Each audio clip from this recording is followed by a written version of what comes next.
Oh, Lord, thank you. Thank you, Lord. Students of the week, BJ Green, Creative Technology and Design, Mata, Communication. Receivers, we're one of 5 teams that has 4 receivers with a 100-yard receiving game this season, joining Miami, Penn State, Pitt, UCLA. So 4 defensive sacks. We had 7 sacks at Arizona. I have 16 sacks in the last 3 games after getting just 5 in the first 4 games. We lead the Big 12. Defensive takeaways, we force 3+ turnovers in 3 straight road games for the first time and since Moby Dick was a mental. Curtis, you said that? I can't believe you said that, Curtis. It sounded like me. Darn it. Road wins, back-to-back 27-point road wins for the first time since I had a curl. Curtis, you tripping, man. You tripping today, man.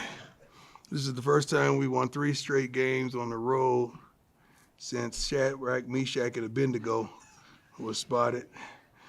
We've had 2 of the largest and 3 top 5 road wins in the last 19 years this season. Now that sounds like you.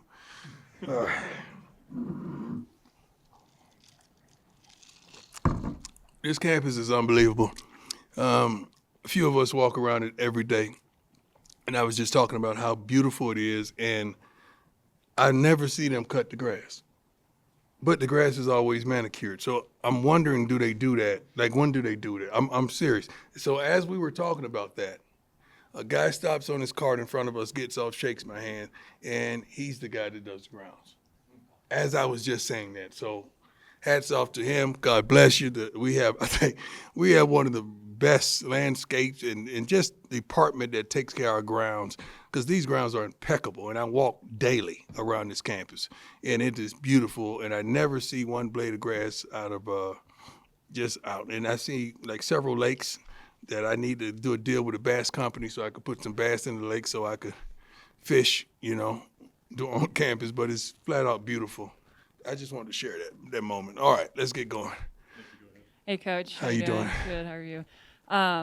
We just spoke with Jordan Seaton, and he just emulates so much maturity, and he's had such a great season so far. When you watch him and as you've seen him grow this season, what have you seen from him, and how do you feel like he's going to, build a future here at Colorado? This is what we expected from Jordan. I don't know why you're surprised when some kids get that 5-star beside their name and they don't live up to expectations. But Jordan is a guy, when you talk to him, you do your background on him, you talk to family members, people that knew him coming up and understood what makes him who he is. He's kind of like a can't miss when you do your due diligence and your homework and you put him in the right situation that he don't need to be great, he just needs to be him. And having veterans around him, upperclassmen, that can mold him and take him to the next level. Then having the tremendous friendship and relationship that he has with Shedeur, which he's invested. Like, not only do I not want to play bad and give up a sack, but I don't want them to touch my boy. That's a whole different thought process. So I'm glad and I'm thankful that he chose us. God bless his uncle, who played a vital role into helping him make that wonderful decision. But Jordan he's exactly who we thought he would be, and then some, especially in the classroom and off the field, in his practice habits. Go ahead, Adam. Hi, Coach. Adam Tiger, 24/7 Sports. Just hoping for an update on Travis and how he's doing and kind of how this week looks for him. Travis is better than last week. I think he'll have more productivity because he's feeling much better than last week. You could just tell with his little giddy up and the way he goes about life, a little more pep in his step today. I think he did some conditioning today for sure to make sure he's on point with his conditioning, because he never tires, and we want to keep that what it is. But I think he will certainly contribute a lot more than he did a week ago because he's healthier. Jake, go ahead. Hey, Coach. Jake Schwanestein. How you doing, Jake? Good, man. How you doing? Excellent. You guys have a lot of recruiting momentum right now. I'm just curious what your message is to those recruits out there. My message don't change, regardless of your record, regardless of what you guys may think of the program. The messages don't change. we're a team full of opportunities, and when we go out and get guys from high school, we have an expectation of them to play. We really want them to play. We don't want to put them on the back burner or sit them down and put them on the bench. We want them to play so they can see that. They can see where they fit. There's a certain ratio that we want from the portal as well as from high school and so forth, that we have that balance. I can't tell you that right now because it's all how it plays out, because you're going to lose probably 2 to 3 or maybe 5 unexpected players that may jump on you in the portal. But you got to be prepared for that. So you factor that in as well. We kind of know what we're doing. I know it didn't seem like we did early on, but we've been doing this for a while, building teams ever since I was a coach in the youth level that went in and made something out of nothing in the hood in Dallas. So we kind of know how to work the landscape a little bit, and now it's coming to pass, and we're excited about it. But yes, winning does help with recruiting, the overall thought process of people joining something that's already successful. People don't want to join something that's failing. They want to join something that's successful. So with the continued success, we pray that we do a better job in recruiting as well. But you can't measure us by how many we pull out of high school. Why would you pull 30 kids out of high school when 30 kids are not going to play? I know last year we may have played arguably the most freshmen in the Big 12, but probably in the Pac-12 a year ago. And right now we've had up to 3 starters that were freshmen on the field at one time this year. So I think we do a tremendous job of getting those guys involved when they can handle the expectation. Hey, Coach. Brian Howell from Boulder Daily Camera. It seemed like just a few weeks ago we were talking about your front was on defense was playing well but not getting those sacks. Mm-hmm. Now they're leading the Big 12. What has kind of flipped for that group to where they're starting to get to the quarterback now? The practice habits, film study, preparation, them receiving the coaching that administers to them each and every day, them understanding what we want, them really just throwing their hands up and say, I give. I'm going to do it your way. Our way ain't working. I'm going to do it your way. And it's working. When you have a skilled defensive play caller, when you have 2 defensive line coaches that have come out of the NFL, and one is a Hall of Famer, when you have guys that actually want it, and they got to understand, man, let's do our jobs and they're going to come. Stop thinking about you. Resist the opportunity to become selfish and just play the scheme and watch what happens. And they understand that now. They understand it now. So you should see more. I think we missed 5 sacks last week, and we weren't proud of that. So what they're doing right now, we're not going to put baby powder on their chest and pat them down like they're babies. We're not going to do that. We expect that. We expect them to be where they are right now. We expected that several weeks ago.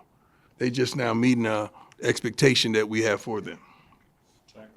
Coach, Jack Harlow. Jack Harlow. Wire. How's it going, Coach? Good, sir. Good. Just curious, early thoughts on Cincinnati this week? Cincinnati is great. Cincinnati, they're playing really good football. If you match up statistically, we're kind of right there with one another. Our defense may have the edge just a little bit, but offensively, they have a lot more balance with running and passing the football. I like what they're doing. They're not flashy. It's not a sexy thing, but they get the job done. And I love the way they attack. I love the way they get to the ball. I love what they're accomplishing this season. It's a tremendous task. We cannot make mistakes, and we cannot start off slow. We got to go get them. We got to go at them. And that's what we plan on doing. Hey, Coach. John Treach, 9 News. Yes, sir. How do you feel about these last TV window national games where basically the entire sport watches all day and then Colorado plays? And it's a showcase, but it's also very late. Yeah, we don't like it, but we do love it. You don't like it because of the time, but you love it because we're chosen to be on television once again. I think that's 8 consecutive weeks that we're proud that we're chosen. That once upon a time that you was begging to be on television. So we're not going to toot our nose up at being on national television. Yeah, we could argue with the time, but we're still appreciative and thankful. I'm sorry, but it is what it is.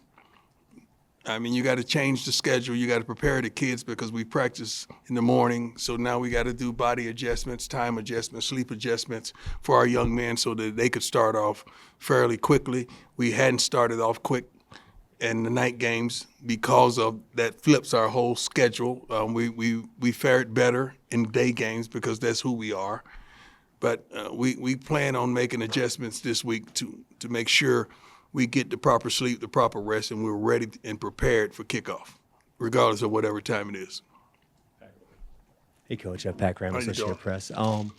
Last year when you guys got for the fast start, it was, you took the world by storm and everybody was talking about you. This year, it just seems kind of more like a quieter 5-2 start. Is that by design? It's basically we're going to show you and not talk about it? I don't think you design yourself to be 5-2. You design yourself to be 7-0 if we're gonna design it. We're gonna order it. Like that's what we would want. No,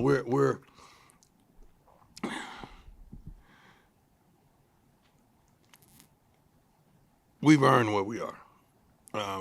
We actually feel like we're better than where we are because we're just starting to see the fruit of the work and the understanding of the expectation that we have for ourselves. Forget what others have of us, but what we have for ourselves.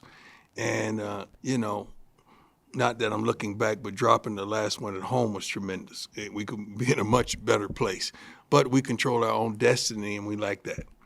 So we're going to apply pressure not only to our own team, not only to the coaches, but we're going to apply pressure to the opposing teams because we want to win out. And we cannot do that without winning Saturday. Coach, how are you? Troy Finnegan, CU Sports Report. That's 3 straight road games now where you guys have played 3 of the most complete games since you've been here. Is there something about this group that likes going and playing in hostile environments? We like to be booed and they say it and hate it. That turns us on. It turns us on. It's kind of sexy, matter of fact.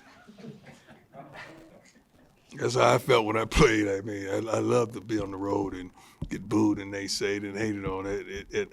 I think we like being the underdogs and we like being those type of people. Not that we don't look at the betting line or whatever. Underdogs meaning on the road, away from home. But we like that. We like that. We really do. Hey, Coach, just a couple for you today. First would be some situations have popped up over the last 3 or 4 games or so where you've been faced with 4th down decisions, right? Yeah. Like you were 4th and 10 at the 30.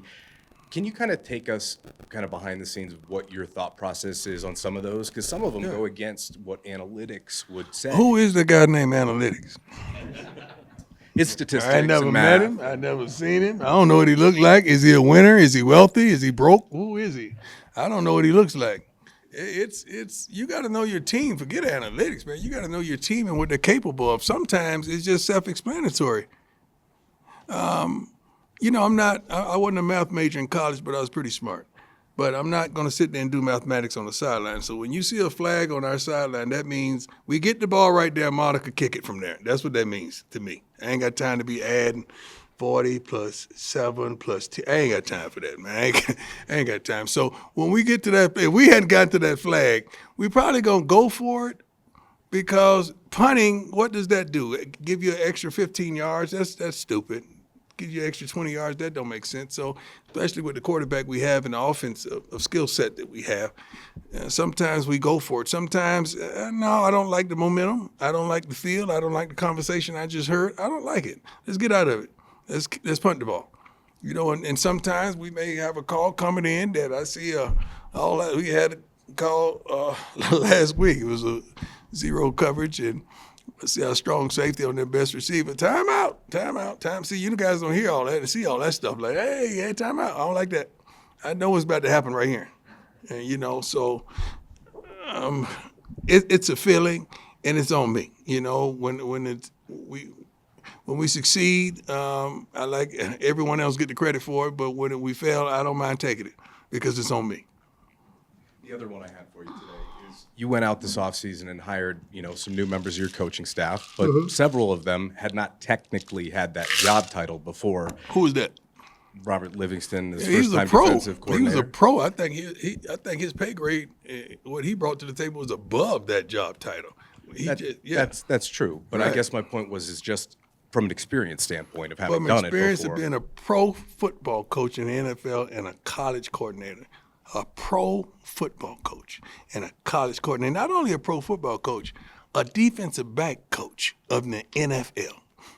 Think about who he's coaching in the NFL, to be able to control his room, to be able to have that voice and me to talk to like a kid, like a son to me, Adam Pac-Man Jones. Tell me how he handled the room. And he validates it. Mike Zimmer and Marvin Lewis and so forth, who validated him. Shoot, that's a no-brainer, man. I think my question is it's not just him, right? Right. Bill hadn't done that before technically yet either. How have you felt this? Who? Coach Lodeholt. See, the thing about it, just because they don't have the title, that don't mean they wasn't the man. I got you. But Okay, I just so- meant from a title perspective alone. I ain't with that. Okay. Because a lot of folks with titles in this room right now ain't doing their job. Somebody else is doing it. All right? As well as many people, right? Yeah. That's just how life is. The title does not constitute the job. Sure. So I just want you to know that in life now. So we do our homework and understand this guy may not have had the title, but he did all the work. So you got to go do a little deeper research in what we did with these young men. Even with Sapp. Sapp ain't never been no darn coach. And so I guess He my got a gold jacket. question was how proud of you are of them, of the staff, of your hires 7 games through the season, and the Tremendously. cohesiveness. Tremendously. But we're not near where we want to be because, like I hold myself accountable for what goes wrong around here. When we're not getting the job done, a kid would only do what you allow. So when we have those positions that are not playing up to standard, that's on the coaches and that's on me. So we gotta make sure we handle that. And we got a bunch of guys that are like-minded that can handle that. And I love it. I love pro football coaches. I mean, college football coaches, I adore them. But I'm a pro guy. I like those pros. I really like those guys that came from that level because we kind of connect a little better. They kind of understand what I want, what I desire, how I think a lot better than at the collegiate level. A lot of college coaches, they're wonderful coaches. I mean, phenomenal. I can't hold some of their jocks. But some of them rely on scheme. Pros rely on man to consummate the scheme. College coaches really rely on a lot of schemes sometimes that they brought over. Let's play this scheme. No, you got to get the men to buy into what you're trying to not sell them, but place them in those responsibilities that they can handle it. And sometimes the collegiate level don't do that. They just so bent over on what they bring to the table instead of understanding you got a room full of guys that don't do that. You may need to change a little bit and allow them to be who they are. Couple more tips. Good question, though. How's it going, Coach? How you doing today? I'm doing good. How about you? Good. Good. Okay. Taylor Sadesky, Sports Illustrated. Just wondering if you had any more time like this late in the season just to reminisce on playing with your boys and their college career with Shiloh, Shedeur, Bucky, in the mix at all. That's not easy. Yeah. If I start reminiscing about that, it'll start, going the other way on me. I start thinking about the end instead of thinking about we just getting started. But we talk about it some. We don't talk about it a lot. We think about it some. We don't think about it a lot. And just so happens that when Shedeur and I was making the walk last week, Shiloh joined in. That was the first time he ever did that. Usually he wants his individual time, his individual prayer, his individual everything. But he joined in, and then Junior was right behind us filming it, and somebody captured all 3 of us, in one setting, and it was the most beautiful thing ever. So I'm like, I gotta have that picture. That has to go up on the crib, in the crib in Texas. Like, that has to go up. So that was a beautiful moment, and we treasure those moments. We really do. Hey, Coach, Tyler King with How you the doing, Tyler? Denver Gazette. I want to ask specifically about Shane Cokes. Obviously, he's a guy that has been here throughout your entire tenure here, one of the guys that you talked about very early on in the first spring you got here. How valuable has he been in just the turnaround the defense has made from last year to this year and where you guys are at this point? Shane is a staple. Shane is consistent. Shane is going to watch probably the most film of any defensive lineman. Shane is going to be where he's supposed to be. He's going to do what he's supposed to do. He kind of corrals all the guys up front and makes sure they're doing the necessary things they need to do for us to be successful. he is who he is. What I wish, I want him to be a little more relentless, a little more like selfish, if you would ask, like a little more just go get it and just leave it everything you got out there on the field. Not that he's not, but I just want him to get a little nastier. You know, go get me a penalty every now and then. Everybody else says he might as well join it. Might as well join it. Hey, Coach, I want to ask you about Jimmy Horn. He had a huge opening night. Right. And since then, it's been pretty quiet by his standards. I know he's been banged up the last couple of weeks. How do you feel like he's doing physically? And, like, do you feel like he's sort of due for another Jimmy Horn type game? Jimmy is Jimmy, man. Jimmy don't complain. Jimmy don't cry, bicker, or murmur. Jimmy ain't like that. Jimmy wants to get in what he fit in. And everybody, including scouts, know the value of Jimmy Horn. Just because he's not receiving 10 balls at a time, that does not mean he's not valuable, because a lot of digs that we're getting is because Jimmy just cleaned out the house running the 9 right up the seam to make it available for all the other guys. So Jimmy do a lot of the grunt work. We had him on a couple screens last week where we weren't successful. We missed a block here and there to get him the ball. But I promise you, he's in every game plan. We want to get him the ball. Sometimes the game plays out a little different than you really rehearsed it that it would be. But Jimmy Horn is a professional football player just playing at the collegiate level for this moment. I love everything about him. I love the way he practices. When he touches the ball on special teams, he's going to make a big play. That's why we start utilizing him on the punt return a lot more, because every team we play kicks the ball out of the dirty end zone. We got to figure out why we're not kicking the ball out of the dirty end zone. But Jimmy is phenomenal. I love everything about him. Love who he is as a man. Not drinking, not smoking. He don't party or club much. I mean, he's a good kid, and I love him to life. And I'm going to make sure he gets to the next level. Excuse me? Yeah, Jimmy's straight. Yeah. Hey, morning, Coach. How you doing? How you doing, sir? Every morning, I got to admit, I turn on, I go to your Instagram, looking for that morning motivation message. You coming back with them? Because, I mean, you know, your morning motivation, I got mine. You going to get yours? You know, the messages, I'll be looking forward to it. You going to come back with them? Because I've been lacking. I send a message out every morning. Okay. You better check your gram. I don't miss. Monday through Friday, my message is consistent. I don't work on weekends. I'm doing something else called football coaching. Okay. The next one. Monday through Friday, morning messages out anywhere from 4:50 a.m. until probably 7 a.m. So it's there. Right, Neely? That's correct. Yeah. Twitter and Instagram.